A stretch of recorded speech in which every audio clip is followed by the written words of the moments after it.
Hello and welcome to Into the Woods with Holly Worton. This podcast has evolved over the 5+ years since it first launched. From now on, I'm going to be talking about deepening your connection with yourself, taking inspired action, and really trusting yourself and your intuition. And also mindset, of course, but mindset of all kinds, not just business mindset. I think.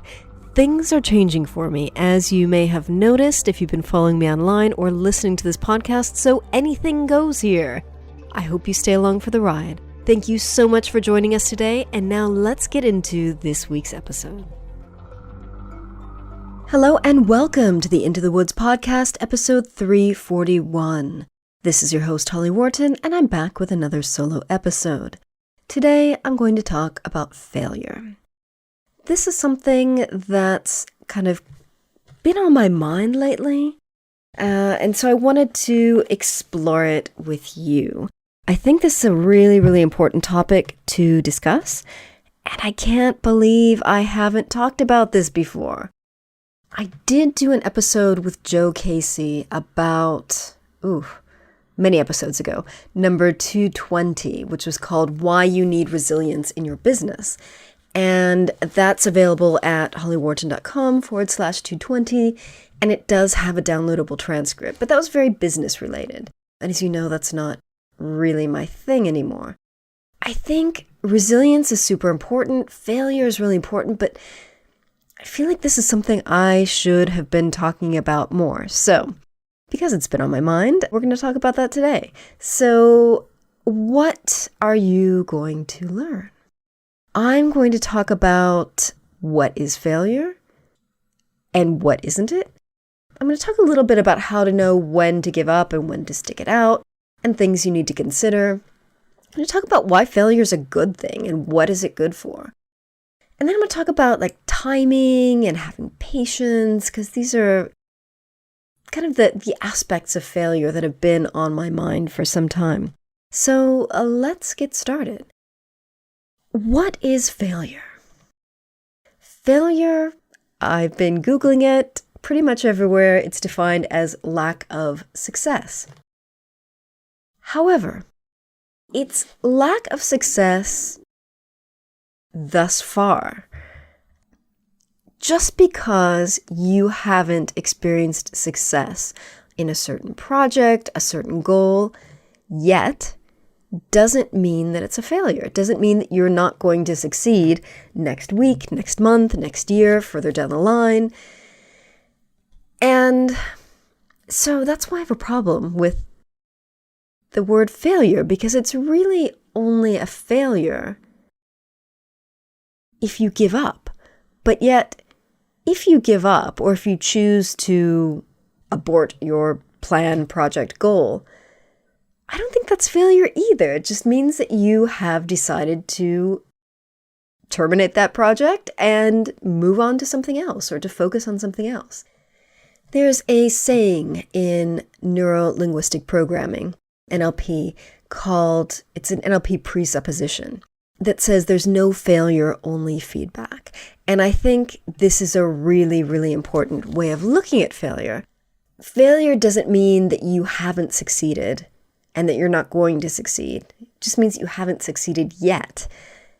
And it's feedback that something's not working, or that you haven't been going at it long enough.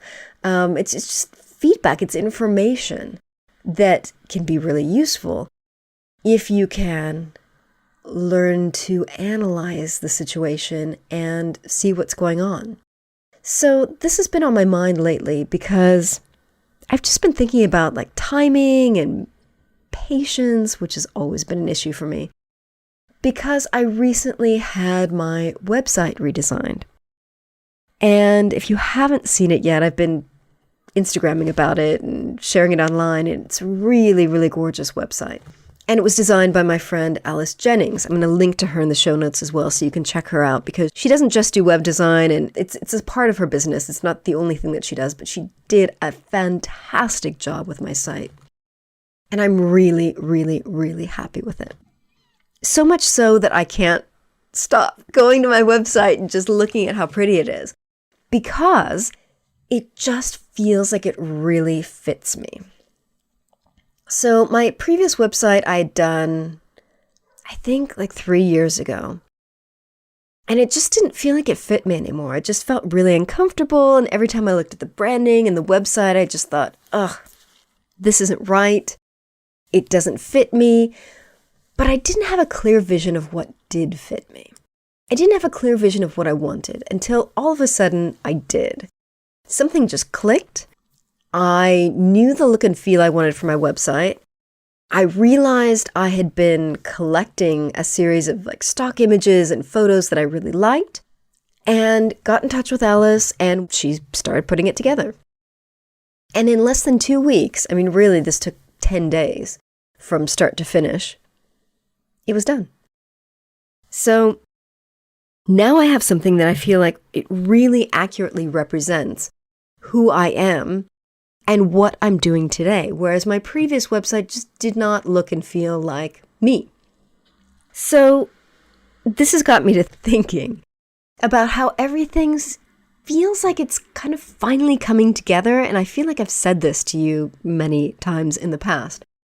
But I think that's because I go through so many kind of changes and phases, and things keep coming together and then evolving and evolving and evolving. And I feel like not only is my website coming together, but also my message and my, what I want to be known for. I'm still getting clarity on that, but it's getting there. And this has taken time. So I was just looking through my journal and thinking about like all the things that I've been doing over the last decade of my life, all the big changes I've made, all the projects I've worked on, all the failures I've had. And I go back and I look at all the different iterations of my business over the years, and, I trained as a coach, and I was trying to build my coaching business, and then I was trying to build a social media business, and then I did, and then that evolved, and I had all these different versions of my business over the years, and I kept kind of pivoting and changing as I got to know myself better, and as I realized what I wanted to do and how I wanted to help people and what I wanted to do with my life. But I couldn't have gotten to where I am today if I hadn't had all of those phases. Like, I had to do the thing. I had to take action. I had to throw myself into each project, each business, so that I could get the experience I needed to refine and get to where I am today. Like, if I just sat back and waited to take action until I had 100% clear vision back in 2011, I don't know what I'd be doing today. I'd still be sitting there. Because I needed to take the action. I needed to have the failures, the businesses that didn't work, the projects that didn't work, in order to get to where I am today. And I needed that experience to get to where I am today. And there's so many points on my journey that I really felt like not giving up so much as just felt like a failure. I felt bad about myself. And I used these businesses and projects that didn't work out as a way to kind of beat myself up and confirm that I'm not good enough. But it really wasn't that. It was just the things I was doing weren't quite right for me. And they needed to change. And then I needed to change again. And then I needed to change again. And then I needed to refine again. So I'm telling this story from a business perspective, and I'm aware that not everyone listening to this has a business or wants a business. But this can apply to anything else in your life. It can apply to school, to studies. It can apply to career. It can apply to relationships. We have our projects, we have our plans, we have our goals. We work towards them. Sometimes they work out, sometimes they don't. And the question comes up, how do you know when to give up and how do you know when to stick it out? Seth Godin wrote a book many years ago, I think it's from 2007-ish, called The Dip. It's a little book that teaches you when to quit. And he has a bunch of different kind of theories about how to know when you need to give up and when you need to keep going. And you're just experiencing a dip, which is then going to kind of go up. So that's a really good book if you want to read that. I really like Seth Godin. And it's a really short, easy, fast to read book that has really good information in it. But I would say, questions to ask yourself. Is this goal, is this plan, is this project that you feel like you're failing in, is it adversely affecting the rest of your life? So like if you're trying to run a business and it's taking up all your time, you're neglecting your family, you're spending all your extra money on it, you're getting into debt, and that's affecting your family, that's adversely affecting the rest of your life. Now, if you have a plan that you're going to sacrifice X amount of money, X amount of time for X period, then that makes sense to stick it out until a certain point. But there needs to be a point where you think, how much longer am I willing to affect the rest of my life by sticking with this project? Only you are going to know the answer to that. But if your goal, your plan, your project is causing problems with the rest of your life, it's something to consider. You also need to stop and ask yourself, is this goal, this project still important to you? Because our priorities change over time. What's important to me today is not necessarily what was important to me a year ago. And, I look over my plan for this year, for 2020. All that stuff is still really important to me, but some things are more important than others. And my priorities change as I work through my projects and, work on my goals and as I move through the year. So stop and ask yourself, is this still important to you? Is it still a priority? Is it as high a priority as you think it is? Is there something that you'd rather do instead? Is there something that would be easier for you to do instead? Is there a similar thing you could do that wouldn't be quite so hard, that maybe you'd enjoy more? Are you just being stubborn, stuck on this course? Are you really seeing the situation the way it is? Maybe you could get a second opinion from a coach or a mentor. Will you regret quitting? If you quit, if you give up, are you going to regret it? And, maybe you just need a break. Sometimes when we've been going at something for a while and it was really, really stressful, maybe we just need to take a break sometimes, either go on holiday, take a weekend away, or just take some time away from the project. That could be a week, it could be a month, and then come back to it with fresh eyes, because that can give us a new perspective. How can you get help? Again, you could hire a coach, you could hire a mentor, you could get a second opinion. Hiring a professional is a great way of breaking through a plateau. As you know, probably, I've been, fasting, doing intermittent fasting for over almost a year and a half now. And I was doing really well with my weight loss at the beginning of it. And then I hit a plateau and I got stuck for a year. And I was going online and I was asking other people and I was getting advice and none of it was working. And then finally I thought, if this were another area of my life, if this were business, what would I do to break through this plateau? I would hire a coach. And so I Googled fasting coaches and I found a fantastic fasting coach, and I'm working with her now, and she has helped me break through the plateau and move forward with my goals. And I'm learning lots of new things about fasting that I didn't learn from the internet, because this is her area of expertise. So get professional help, whatever that means. Is it a coach? Is it a mentor? Is it therapy? I don't know. But hiring a professional who is an expert in this project or goal that you're working on can really help you break through a plateau and achieve your goals. So those are some questions that you can ask yourself to see if you want to stick it out or if you want to give up. I don't think there's anything wrong with giving up. Sometimes our goals change, our priorities change, and what we thought we wanted to do is no longer what we really want to do. And there's no harm in stopping our work towards a goal. There are plenty of things that I've, given up and changed and adjusted over the years. But maybe it requires like a pivot in focus rather than quitting.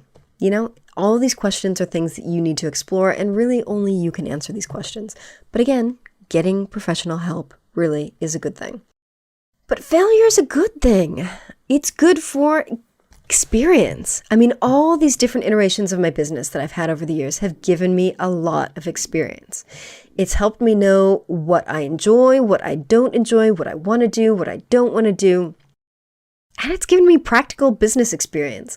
The more years that I have in business, the more different kinds of businesses that I have, the more I learn. It gives me experience. It gives you knowledge. It gives you resilience. Resilience is like a muscle. And the more you practice using it, the more you practice being resilient in your life, the easier it will be to be resilient in other areas of your life. And I think it's important to learn resilience because I think a lot of people give up before they need to. They give up just because they feel like a failure. They're not actually making a conscious decision to terminate the project or goal. And I think, to me, that's the difference. Giving up implies just quitting because it's too hard. Whereas sitting down, evaluating the situation, and making a conscious decision to seize your work towards your goal, your plan, your project, that's a big difference. So resilience is good for future projects, for all areas of life. I think it's really important to cultivate resilience and growth. Failure is good for growing as individuals. Growing is personal growth, personal development. It can help, not always with our self-esteem, but it can help our self-confidence. Failure depends on how you use it. So you can use it to learn, you can use it to grow, or you can use it to beat yourself up.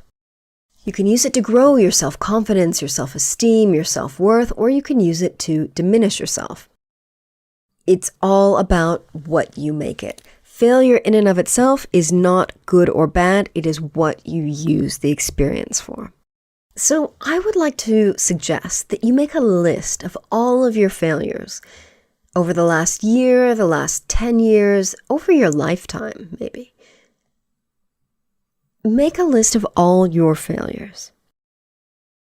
And then look at what you've learned from those experiences. What did working towards those goals or those projects give you? What did you learn? What did you experience? How did you grow? Because when we actually write these things down in our journal or wherever, and we explore them, it helps us to see the situations for what they were. I think a lot of times when we have this stuff just kind of swirling around in our heads, it can look kind of dark and murky and shameful and embarrassing. But when we get them out, we put them on paper and we see all the good things that have come from these failed projects and plans, it helps us understand how these failures have enriched our lives, what we've learned, what we've gained. And if we hadn't attempted to work towards these plans and projects, we would be missing these things that we've gained from the failure. So I really do believe it's better to try and fail than not try at all, because we get so much from failure.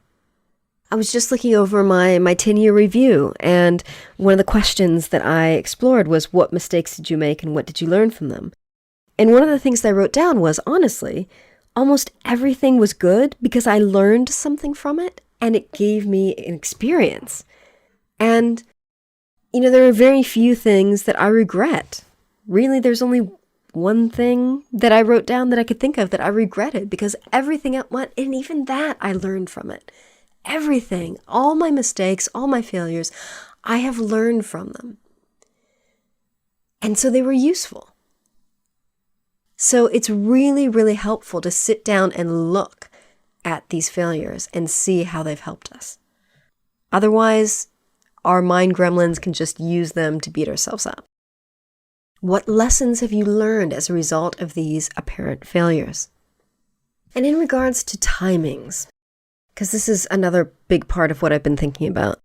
When I said earlier that I feel like a lot of things are coming together and everything's kind of coming together, a lot of things that I had been working towards, that I'd been planning, that I'd been wanting for so many years, I'm seeing in my life now. I'm doing, having all these things that I really, really wanted 5 years ago.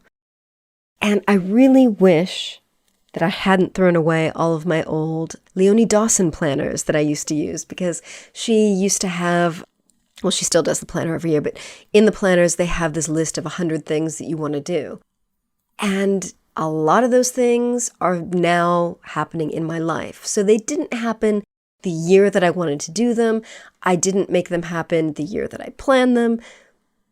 But there were still things that were important to me. And so now, years down the line, I have achieved or am doing or have those things.